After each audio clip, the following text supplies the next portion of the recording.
السلام علیکم۔ آج میں آپ کو بتانے جا رہی ہوں محبت کیا ہے۔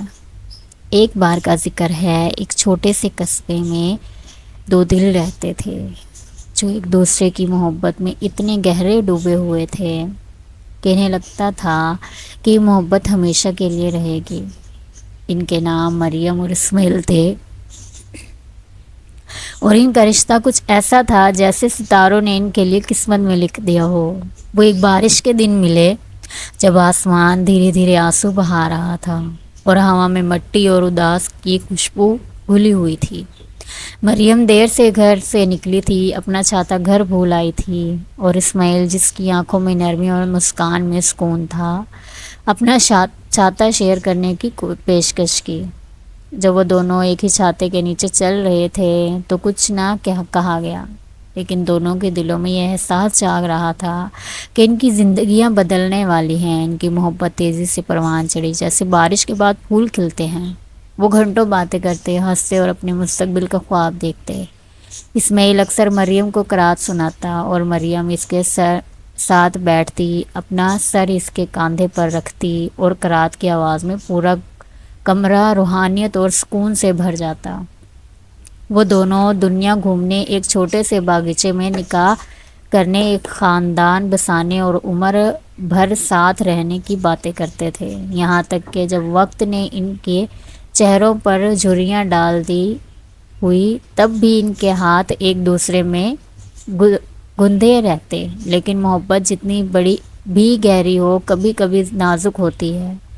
زندگی اپنی تمام غیر یقینی صورتحال کے ساتھ لوگوں کو جدا کر دیتی ہے، چاہے ان کے دل جوڑنے کے خواہش مند ہوں۔ اسماعیل کو والد سخت بیمار ہو گیا اور اس کی دیکھ بھال میں ذمہ داری اسماعیل کے کاندھوں پر آ گئی۔ وہ ایک دور کے شہر منتقل ہو گیا، اپنے والد کے ساتھ وقت گزارنے کے لیے۔ ایک مریم سے وعدہ کیا کہ یہ جدائی عارضی ہے۔ شروع میں وہ روز خط لکھتے، طویل خطوط جن میں محبت اور دوبارہ ملنے کی امید بھری ہوئی، لیکن جیسے جیسے وقت گزرتا گیا اسماعیل کے خط کم ہو گئے اور مریم کا دل اس خاموشی سے ٹوٹنے لگا کہ ان کی باتوں کی جگہ لے چکی ہے۔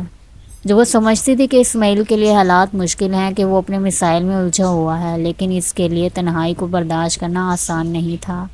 فاصلے بڑھتے گئے، نہ صرف میلوں میں بلکہ دنوں میں بھی۔ مریم ابھی بھی اسے پوری شدت سے چاہتی تھی، لیکن وہ جان گئی تھی کہ کچھ بدل چکا ہے۔ وہ لمبی کالیں جو کبھی گھنٹوں تک چلتی تھی اب مختصر ہو گئی تھی۔ وہ ہنسی جو ان کے درمیان آزادانہ بہتی تھی اب شاد و نادر ہی سنائی دیتی تھی، اور وہ خواب جو انہوں نے اکٹھے دیکھے تھے اب صرف ماضی کے دھندلی یادیں بن چکے تھے۔ ایک سرد شام، مہینوں کے انتظار اور امید کے بعد مریم کو اسماعیل کا خط ملا، لیکن یہ خط مختلف تھا۔ یہ مختصر تھا اور اس میں اسماعیل نے اسے بتایا کہ وہ مزید اس تعلق کو برقرار نہیں رکھ سکتا اور اس کی زندگی ایک ایسے راستے پر چل پڑی ہے جس کی اس نے توقع نہیں کی تھی، اور وہ نہیں چاہتا تھا کہ وہ مریم کو اپنی مشکلات میں شامل کرے۔ اس نے لکھا کہ وہ اب بھی اسے چاہتا ہے، ہمیشہ چاہے گا، لیکن اس محبت کی شدت ان دونوں کے درمیان بڑھتے ہوئے فاصلے کو ختم کر سکتی ہے۔ مریم کا دل اس خط کو پڑھتے ہوئے چکناچور ہو گیا۔ ہر جملہ اس کی روح کو ٹھیس پہنچا رہا تھا۔ وہ ہمیشہ مانتی تھی کہ محبت ہر مشکل کو جیت سکتی ہے، کہ اگر وہ ایک دوسرے سے سچی محبت کرتے ہیں تو وہ ضرور ایک دن دوبارہ مل جائیں گے، لیکن اب اس خط کے ساتھ اس نے محسوس کیا کہ کبھی کبھی محبت بھی دو لوگوں کے ساتھ رکھنے کے لیے کافی نہیں ہوتی۔ مریم نے اس خط کا کبھی جواب نہیں دیا، کہنے کو کچھ تھا ہی نہیں۔ وہ اسے واپس بلانے کے لیے منت سماجت کر سکتی تھی، اس رشتے کے لیے لڑ سکتی تھی، لیکن دل کی گہرائی میں وہ جانتی تھی کہ خط لکھنے والا وہی اسماعیل نہیں تھا جس سے وہ کبھی پیار کرتی تھی۔ اس لیے اس نے اسے جانے دیا، حالانکہ ایسا کرنا اسے اندر سے توڑ رہا تھا۔ دن ہفتوں میں بدل گئے، ہفتے مہینوں میں، اور مریم کے دل میں درد ایک خاموش دکھ بن گیا جو کبھی بھی مکمل طور پر ختم نہیں ہوا۔ وہ آگے بڑھ گئی جیسے لوگ وقت کے ساتھ بڑھتے ہیں، لیکن اس کا ایک حصہ ہمیشہ اس لمحے میں قید رہا، اس خط میں، اس محبت میں جو کھو گئی تھی۔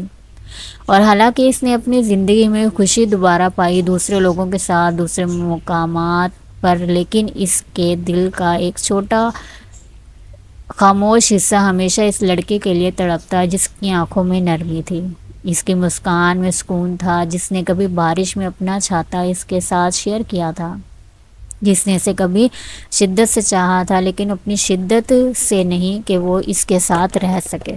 شکریہ۔